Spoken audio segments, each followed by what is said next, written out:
All right, so I was talking to David Golden about agent attraction, and he said, look, you have one job as a sponsor, and it's to get the people that you attract to the company, to get them to $5,000 per month in revenue share as fast as humanly possible. Because that's a win for most people, right?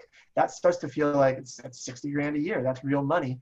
And from there, obviously, you go to 10 grand a month and larger amounts. But if you can get people to 5 grand a month, not only does it make a big difference, it helps retention, but it really impacts their lives. So Mike, I'm glad you jumped on here because you might have a little different take on what the recipe is, but I believe it really is doable for everyone in this company. Do you agree? Yeah, it's super simple. I did it on my 4th month. And what I did was I watched some of the videos and I got a couple of the whales up front, not really whales, but cappers, and I helped them get a couple people.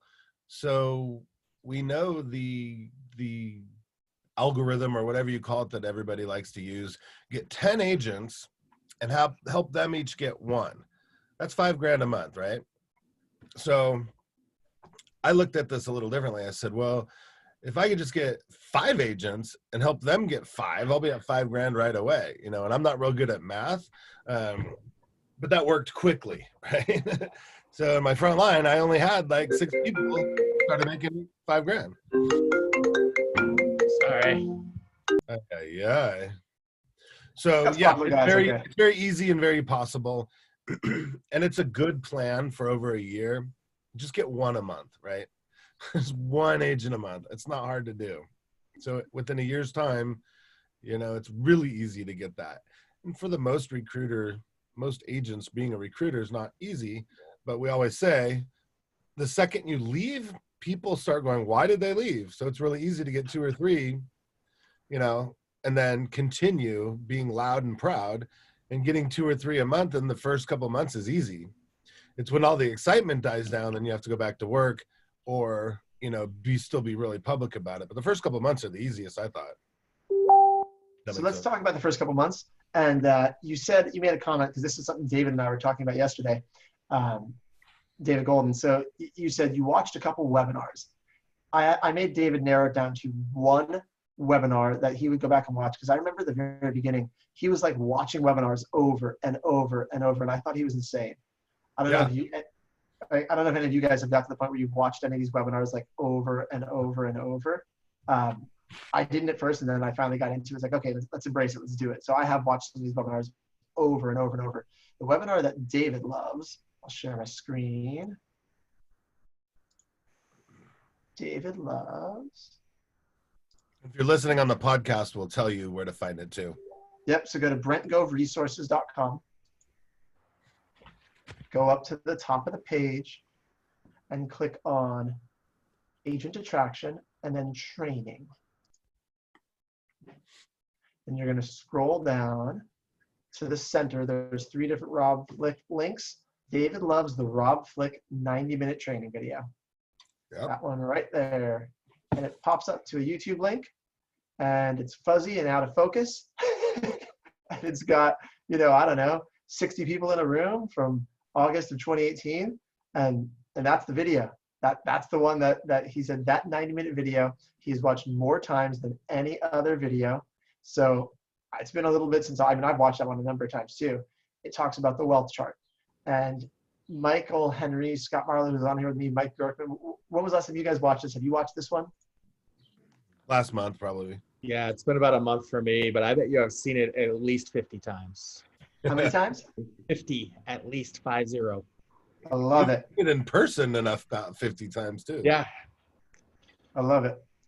That's right, because you were with Rob Flick in person. And Michael Henry, have you watched this one? I've watched it, I think, once. Okay. So, and everyone learns differently, by the way. I'm not saying you have to go and watch this thing over and over, but I was noticing a theme from most people that said, like, they literally watch this over and over for motivation, excitement, and to actually learn and just to re-cement these things. And it talks about the wealth chart, where then that was David's other thing he wanted to make sure I shared today with you guys was make sure you print out a wealth chart. If you don't have a wealth chart, not that I'm going to call Mike Bjorkman out, right? But I'll call Mike Bjorkman out. You don't necessarily need a wealth chart to build a big organization. That's not the only tool. However, Mike, I'm sure you have some way that you have a list of people that you either keep in front of you, in your phone, in your mind, whoever. Right. So do you, When I admitted today that I didn't have my wealth chart out and I wasn't using it, it was kind of like me as an agent admitting that I haven't been prospecting 2 hours a day, right? And you go, oh, snap, I really need to get this back. And I did remember the feeling of when I had the wealth chart and when I saw it daily, when it was in front of me and I kept it up to date and it was motivating, it was exciting. What happened was, I'm not even sure where it's at. I moved some stuff around in my house, meant to put it back up, never did. And it's been a couple months, maybe 3 or 4 months. And now I'm like, dude, that's what I need in my life right now. I need my wealth chart back for real. so you're going to go put your wealth chart back up. Oh yeah, I'm going to find it, put it right back up. Cause and not only that, it's like sometimes it's hard as an agent to look in your database every day and say, oh yeah, I need to call Mr. Smith. They were talking about selling. And I have a pretty organized database now. I lost a listing the other day because I didn't follow up with somebody properly.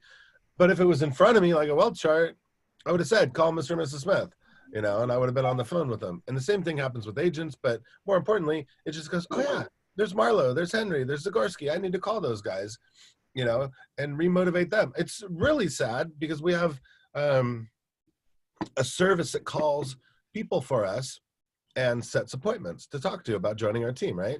So I had this appointment today at 10 o'clock, right before we got on here, basically. And it was a guy I've already talked to and a guy that really wants to join EXP. And he goes, yeah, they called me again and set another appointment.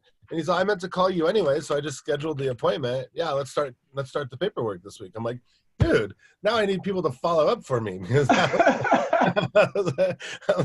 it was so good. But yeah, that's the reality though. Those and since we're talking about videos real quick, there's really 3 videos, right, that I love. Gene Frederick's video from 2017, the one on the mikesvids.com. It's the #2 video. It's a little out of date because the stock numbers are wrong. But the way Gene explains EXP is totally different than the way Rob Flick does. But they're both, in my mind, just as effective. So you get to learn 2 personality styles and 2 different sets of scripts and dialogues from 2 totally different badasses that are all making over $500,000 a month, period. So it's like, whoa. And then the modelexplained.com obviously is the 3rd.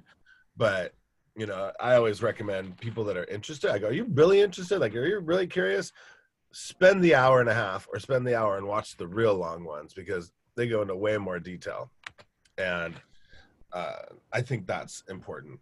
But anyways, back to basics, right? Go back. But this is basics. I think if you're talking about basics, watching the videos is the basics. It's how you learn. I mean, if you talk to most people, they watch these videos over and over, or they went to events over and over, and they still continue to go to these over and over again. So if you're watching this, we have to go back to building an empire then. The book Building an Empire, because that, like, you couldn't get any more basic, right? That is just hardcore. If you do this, this will happen. Yep, there it is. If you do this, this will happen. It's like, it's that. There you go. It's the if then what, kind of thing. Right. If you do this, this will happen. It's kind of basic, and it's pretty much the Bible of our industry. And, what's interesting I've noticed also? Anyone who's read Building an Empire, they seem to get really lit up reading it, start some momentum, and then it tends to fade after they stop reading it. Yeah. And then you go back and read it again. I mean, I've read this thing probably, I don't know, 4 times. I keep going back and reading it. Same thing as watching these videos, right? Because it's not an easy thing to stay motivated and excited and lit up always. The Audible version's great because it's actually Brian Carruthers doing the audio, and you can feel his passion in his voice. And like hearing his voice makes me think, man, I need to get off my butt and do this. You can hear how motivated he is. Yeah, and fanatical prospecting too, right, Jed Blunt?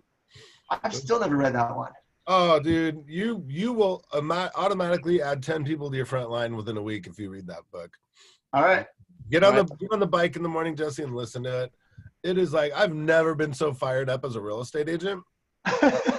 And then when I started, getting on the phones for following up with our teams, people that they need help with, I've never been so fired up to just get back on the phone with those people. I was like, So good. Like those books need to get married and come as a package deal. Fanatical Prospecting and Building an Empire. I'll buy it Building today. a Fanatical Empire. Yeah, exactly. Hopefully someday we'll be doing so good we can write our own book and mix them all up in there and add what we've learned. I love it. So back to the basics too, right? Back to the basics is, hey, Jesse, I know it's been a few months since I came to my new company, and I know you were one of the people that possibly were watching to see how it went, and it's gone amazing, you know? I've learned a lot. Do you think this is time where we can maybe sit back down and I can go over the model with you? And it's like, they're like, oh, you know what? That's right. I was watching you. Holy moly, it's been 3 months. Oh man, that's really working. That was such a good, short, little, easy script, Mike. I love it. And it works. I was touching bases with a couple of people that I don't want to say names on the podcast, but a certain company we know is starting to screw with people's marketing budgets and caps and all that stuff. So I started calling all of our friends at that company the other day. And I just said, hey, remember you said you were going to watch me and see if I loved it. You know, it's been almost 2 years and I love it more than now than ever. You know, since then, there's so many changes. Let me just briefly at least sit you down and show you the model. What sort of responses did you get? Yes, absolutely. And it's working. So here's the other twist. Do you remember when I said, Jesse, has anybody really truly sat you down and showed you our model? Yep. So it worked a little bit, right? It was working like 1 out of 5 calls or chats. Now I said that my wife overheard me say that the other day to somebody, and she goes, "Oh God, that was terrible." I go, "What do you mean?" She goes, "It just sounded like here comes the pitch, and it's going to be a long one because I have to sit down and do it." I'm like, shit. All right, let me think about this. So I started twisting it, and I just said, now the script is, Jesse, I know you're totally business-minded, open-minded. What if I briefly sat you down and showed you the model? Would that work? You know, briefly, you're business-minded, so it whacks off that, oh, here comes the pitch. Open-minded, like, hey, you know. I love it. That's working. I love it. And I mean, going back to basics, I hate to make it this simple though, but it really is, you're talking to people. Yeah. But like, surprise, surprise, it's, hey there. It's just making connections and pick up the phone and talking to people. I mean, that's really all it is. And if it's been a while, so whoever's watching this, if it's been a while since you joined and you maybe recruited some people first and then you tapered off, or maybe you never recruited that many people, or maybe you're brand new and you're just getting started. There's a concept of relaunching yourself where you can basically, no matter how long it's been, you can pick a new point in time and say, I'm starting again. I'm going to create momentum from here forward. And as, I don't know in your markets, if you guys are starting to come out of coronavirus a little bit, Heck you're yeah. having some clients starting to pick up. I'm seeing nods, at least for you guys too. That's what I'm hearing from around. It's not like gangbusters yet, but people are starting to come out, right? The buyers that were just waiting and they're like, they're getting antsy anyway, or sellers were starting to have some deals pick up. And before this market shakes loose and really goes full bore into spring and summer, this is the time to reconnect with people. This is the time when they're transitioning out of, okay, I will break down chaos on fear. Those people who are working have made it through that part of it, right? And now they're looking like, okay, what do I do? This is the time, kind of like the end of the year, December, right? November, December, right before you relaunch into agents got time right now. This is the time to connect with people. I see you guys nodding. Go ahead, Michael Henry. You got something? No, just agreeing. I mean, Yeah. You almost wonder if it's, when I first started, I got nervous because I was like, oh man, I kind of missed the boat because we're so seasonal up here. We were kind of coming out of winter, and I thought to myself, everyone I'm talking to is like saying, yeah, I'd consider it, you know, probably I would revisit it at the end of the year and before the spring. But here we are, and it's like the winter's just kind of lingered on. Yeah, it has. I mean, it's an extended winter this year. So any of those people, you now have an excuse to touch base again, right? And say, hey, look, I know that we were, you're kind of just waiting to see how things shook out and see what things are going. It's almost like we've got a little reset. Are you curious to see how things have been going at EXP? I'd love a chance to just briefly go over, and as this webinar I'm obsessed with, break down the model for you. That you may find people are ready to chat now. And if they're not, that's okay. And it's super simple to say. Yeah, and it's the best thing to say to people. How's your business going? Have you sold a lot of homes? And they go, no, good. We're actually doing just fine, right? But we have a little bit different things than most people. We're virtual. We have a cloud-based campus. We have, 7 to 10 classes a day by masters. We have the killer CRMs. So we might have a little better advantage. When was the last time you really looked at our model? Maybe it's time to check it out. Well, no, I can't, no. Well, honestly, this is a good time to learn these systems and see all the value. The guy that I was talking to earlier that I told you about, he's like, well, after a couple of weeks, I'm getting moved into my new house, And I said, dude, what are you talking about? This is the best time right now. Learn our systems, learn our CRM, learn how to navigate through the world, learn all this stuff. I go, as well as I do, there's so much pent up energy out there that we're going to be too busy. You might as well take advantage of this. He's like, yeah, you're right. All right, we'll do it this week. Okay. Everybody I say that to, they're like, yeah, you're right. Because in my classes, I'm telling people, clean up your life, clean up your social media, clean up your house, clean up everything you can clean up right now, because we're going to be so busy afterwards. Well, this is just a natural fit into that. Clean up your business. This is part of cleaning up your business. Make it more efficient, make it more effective, make it more valuable, make it more, pandemic or whatever you want to call it, make it more bulletproof, basically. Bulletproof your business. There you go. So we can withstand, natural disasters and global emergencies and whatnot. All we have to do is have internet, and we're good to go. I think that's been a huge advantage right now with having the coronavirus and stuff. So many of the other agents that I've spoken to, like with KW and other brokerages, their offices are closed. And so they were so used to that lifeline of they had their meetings, every Tuesday and they're this and that, and it's all gone. Where when I've, agents have asked me back, how's business going for you? Well, we're not closed. Nothing's changed. I'm still showing. I mean, fortunately, we have a place to go to still, but with the cloud and everything, my office is still open. We still have all that support all the time. Pretty incredible. So when you're the call today, by the way, we're talking about is kind of like back to the basics. So when you have an agent that mentions your office is closed, obviously you don't need to jump down their throat in the moment, but it comes up in conversation. You're like, oh, it's funny. I guess our office is, in a way, it's kind of always open. Interesting. Right? Because, and then if you know them well, I mean, this is where the level of rapport you have if you know them. You can just ask. Look, there's no pressure to switch. I know you love your company. If you're curious just to learn about how we are structured and like how we were kind of built for scenarios like this, I'm happy to, I love this webinar. I'm happy to watch it with you and just so you at least know what's out there. Are you curious to check it out? It's a very time on your hands. What was that? Because we all have a little extra time on our hands. Exactly. We have time to watch this. Yeah. And even if you don't have time on your hands, just so you know what options are out there. And again, it's about, if we're talking about back to the basics, this is to do with buyers, sellers, or attracting agents. You always want to remove the pressure and add value, right? Remove the pressure, add value.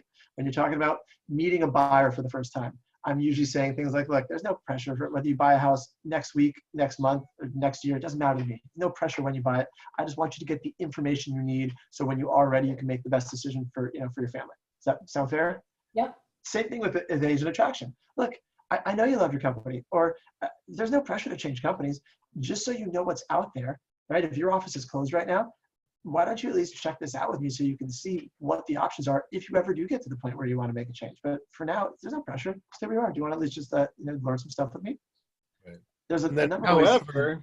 However, you might be a little curious, aren't you? I do love the EXP curious term. I don't know if Tim and Julie Harris started saying that first, but that's what I heard in one of their podcasts.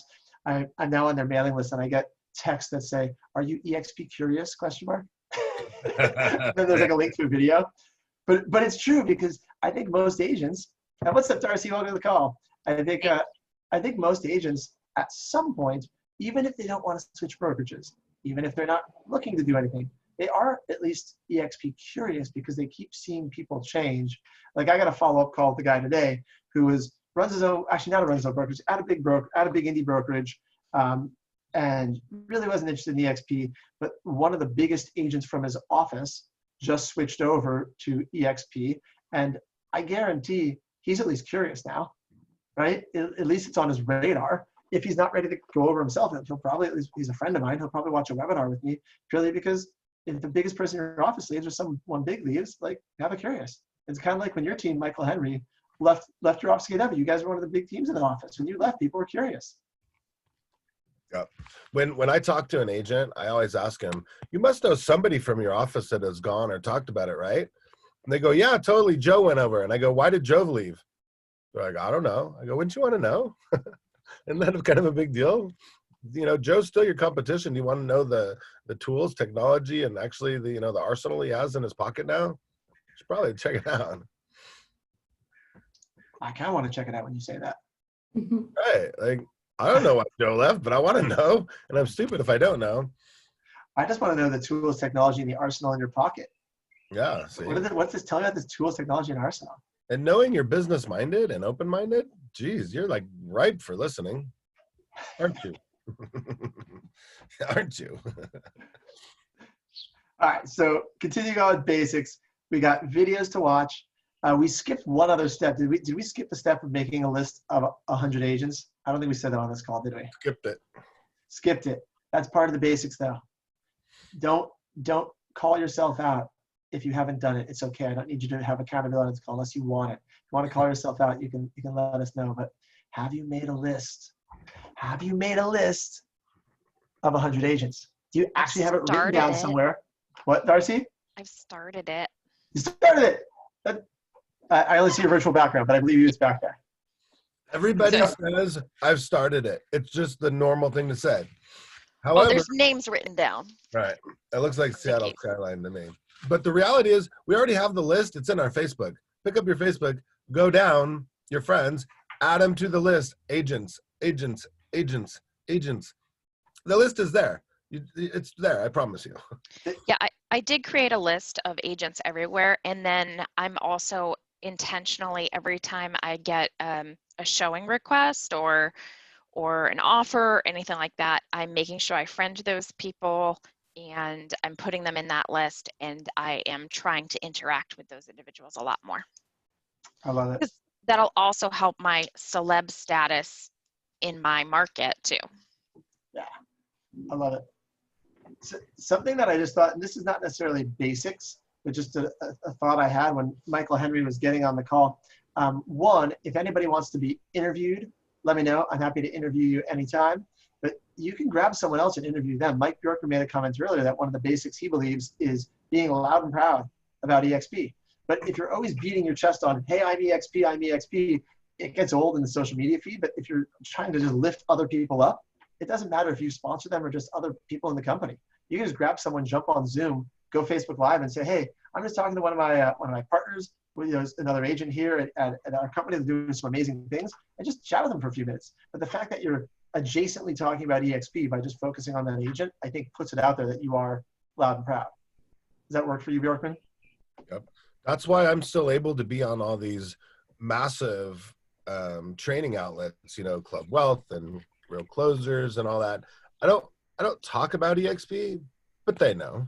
You know, I always say there's never been a time where I love my company more. I've never been so comfortable and confident being an agent at my company. You know, and everybody's like, here's perk up, here's perk up. But yeah, you don't beat your chest and say EXP. There's like, I wish I just had the ability to fire all the guys at our company that do that because they're, you know, making us look bad. But the reality is you can say how much you love your company in a lot of different ways without, you know, just saying I love my company or you should be here or you're dumb or, you know, that kind of stuff. It's really That's the script I'm using. You should be here or you're dumb. Right. Well, and by the way, since we're going back to basics, Scott Lewis told me that back to basics when we were very brand new. You know, Jesse, I hope you've really enjoyed learning about my company. And, you know, one thing we know is there's only 2 reasons people don't join the company. Number 1, I didn't do a very good job of explaining the company. Do you think you truly have a good understanding of the company? Or number 2, people are just kind of stupid. Which one are you? You know? Is that a Scott Lewis script? Yes, and it works. Yeah. Either I did a bad job or you're stupid. It's one of the two. So other than that, are there any other questions you have about filling out the paperwork and joining our company? Will that work in a listing appointment also? Yes, of course it did. It always does. But here's the reality though. So when I do that, I go, there's only a couple of reasons people don't join the company. Number one, people are either ignorant, don't know about the company, but hopefully I've explained enough of the company where you understand. Do you agree? Yeah, okay.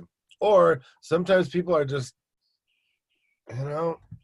maybe, you know what I mean, right? And they're like, yeah. So that helps. I don't have to say you're stupid. I also think it depends on how well you're known. So in my area, I'm not a Mike Bjorkman. People don't know who I am that much. Not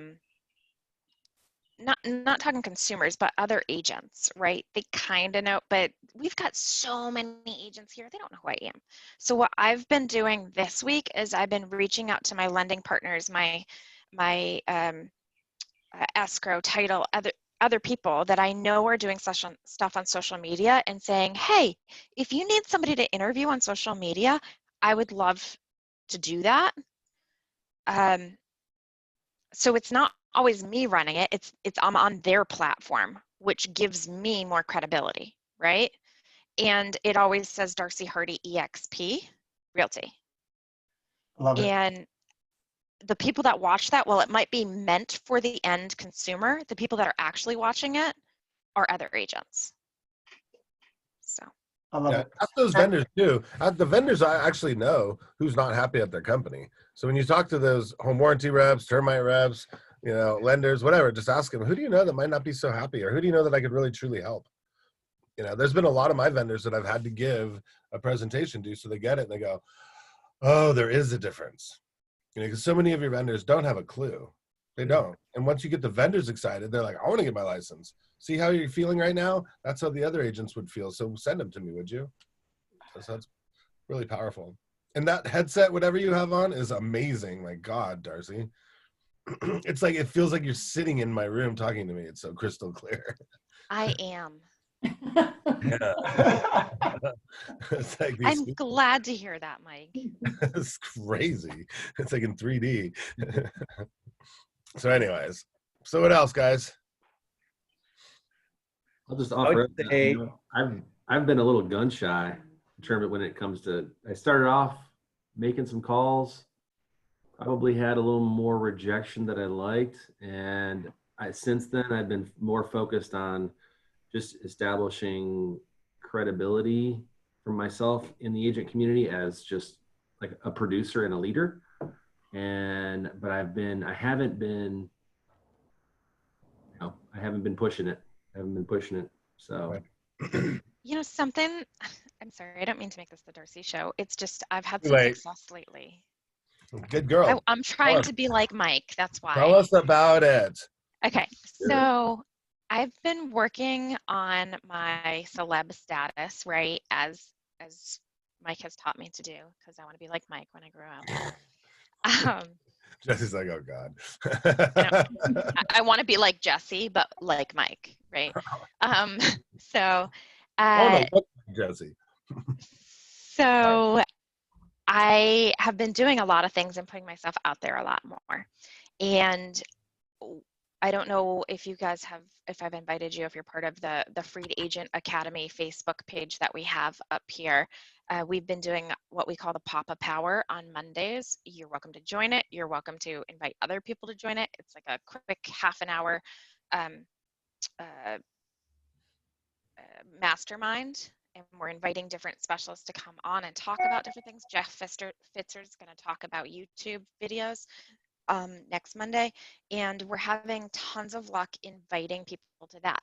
But yesterday I got an email from somebody in Virginia, never met them before, who said that they were checking out Club Wealth, saw me in a video, were impressed and looked me up, saw that I went to James Madison University, and him and his wife both went there.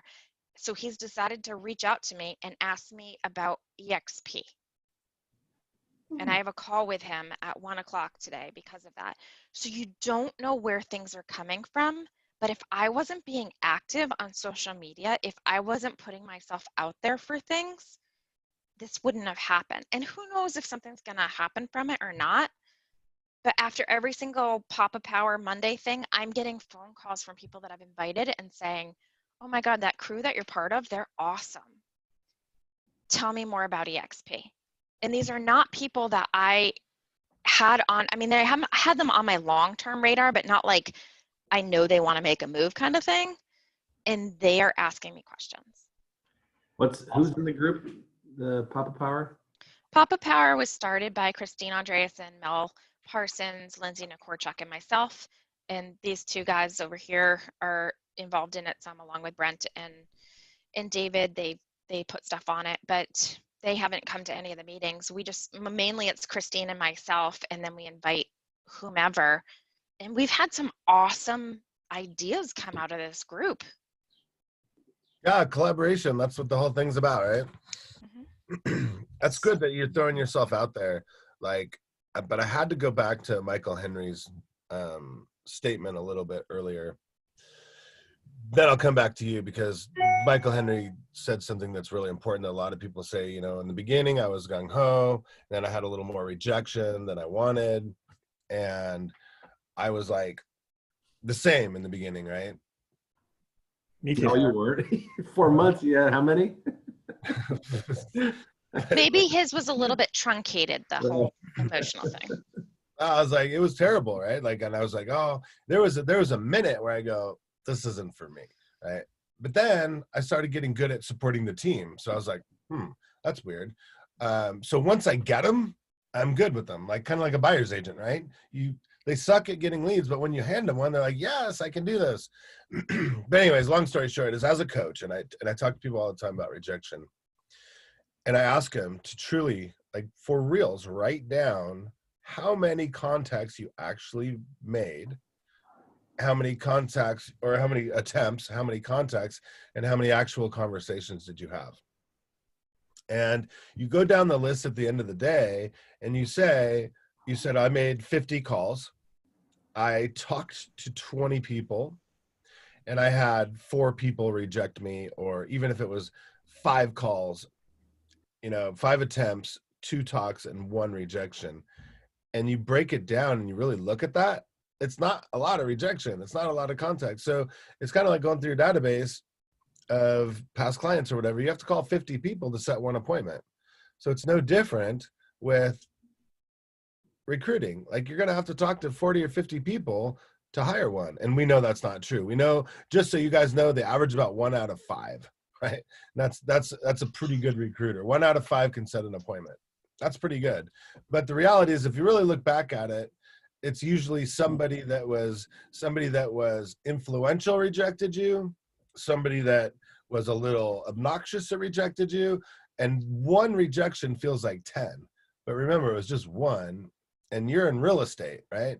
You went through a lot of rejection to get your first listing. You still do, right? So you got to kind of look at it that way, because there's gonna be haters out there. People are nervous, people are curious, and people are afraid of change, and you're just gonna stumble upon all those different types of people. But you'll learn more about that in the book, Fanatical Prospecting. and you'll understand exactly what that is. But there's a reason that we feel like that, and you just got to isolate that reason and shake it off and keep going, because that's really important. You don't want to give up in your first couple months, right? But just know we all go through that. Like, I think I might even kind of be going through that right now, to be honest with you, because I haven't picked up the phone since Monday, and it's now Thursday. I mean, out. Get out. I'll say I'm busy, but the people that say they're the busiest are the most broke, and that's true. So, I just motivated myself. I gotta go. I gotta make some calls. But Darcy, that's true. What you were saying is true.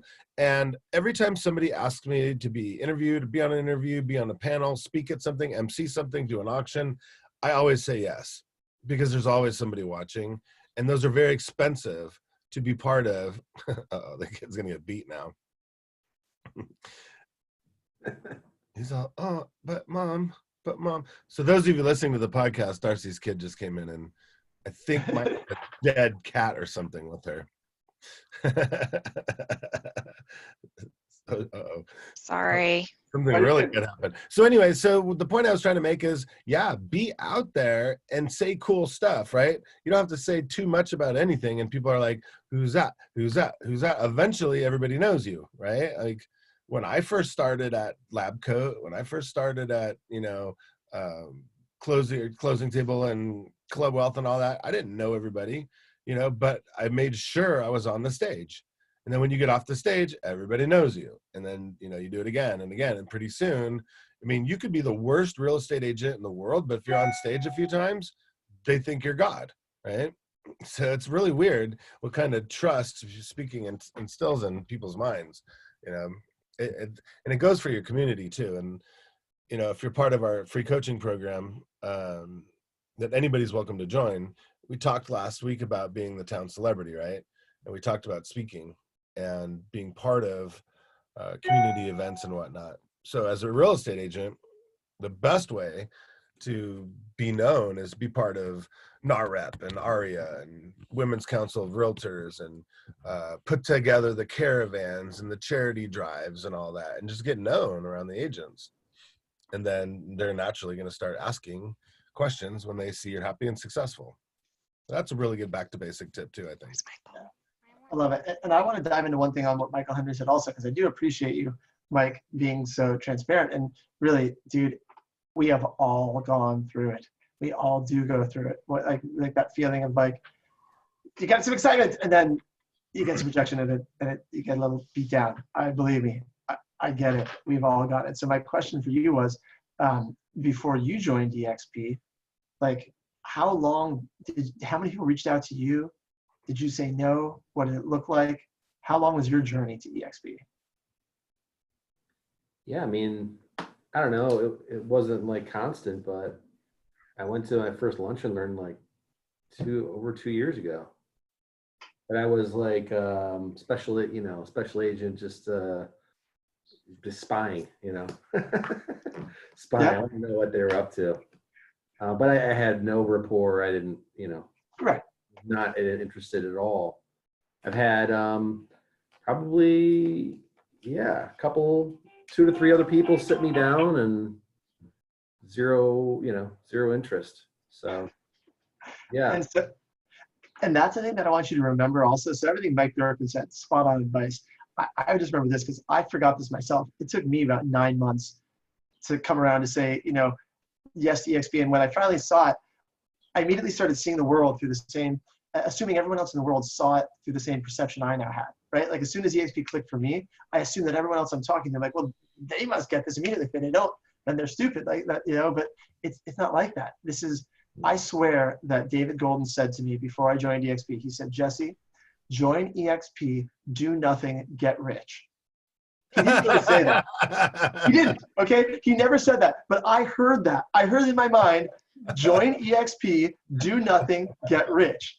And reality set into it, like, it's like, oh, it actually does take some time for some people. Like you'll talk to a couple people that will switch over quickly, but the majority of them will take a while. And some of these people that felt like a rejection, if you listen to what they actually said, it probably was just a not for me right now, and might not even been a no at all. Might just be like, those are people that very well, it's all about the follow-up. So it's the way you connect and continue to follow up. And it's just like any other prospecting, because I can tell you this because you are a real estate agent, just like Scott and Darcy, and like you're going to talk to a buyer or seller where you pick up the phone, you make one phone call. We got a lead in yesterday that came in. I talked to them. I couldn't go meet them because I was doing that Club Wealth event yesterday. I set them up with one of the agents on the team, went to go meet them, showed one condo, and wrote a $700,000 offer. She was thrilled. And I was like, well, I'm thrilled for her, But like you'll come across, you're making more calls to find those people that when you find them, right, they are interested now. But 9 times out of 10, that's not what you find. Yeah. 9 times out of 10, you're finding people that you're putting into your pipeline. They're sellers. If you work mostly listing size that you're talking to a few times, you're kind of building up that pipeline. That's what you're doing now. If you continue to build that momentum and can get yourself back on the horse and say, look, you know what? I know that a lot of these people aren't going to come now, but I'm just going to continue to build my pipeline. That's when the journey to get to 5,000 a month really does take Mike did it in 4 months. I'm thrilled. didn't take me, it took me longer than 4 months, right? There's no timeline that works. It's just a matter of building that pipeline so you get there. Does You that make know, sense?